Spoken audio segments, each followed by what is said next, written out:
اشرف غنی او طالبانو ته د کباړ پیغور. د ارګ مشر اشرف غنی چې تیر ورځ د کمانډو ځواکونو په مرکز کې وینا کوله وویل چې طالبانو ته به اجازه ورنکړي چې د افغانستان الوتکې بیا کباړ او په پاکستان خرڅ کړي.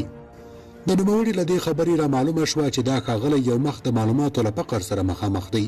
نوموړی چې ځان د ټولنپوهنې متخصص بولي له خپلې ټولنې او هیواد حتی دومره معلومات هم نه لري چې آیا د افغانستان الوتکې طالبانو کباړ کړي او که طالبانو د کباړي ټوپکیانو ټغر ورټول او هیواد یې ترې خلاص کړ.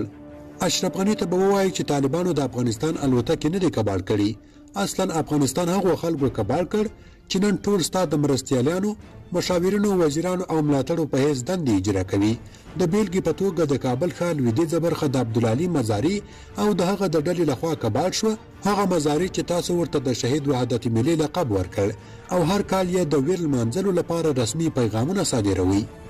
د کابل ښار جنوبي او ختیځې سیمې ستا د لومړي مرستیال امرالله صالح د ډلې لخوا په هغو توپونو تخریب او کباړ شوي چې د تلویزیون په غره یې سنګر نیولی او لور په لور یې اورونه غورځول.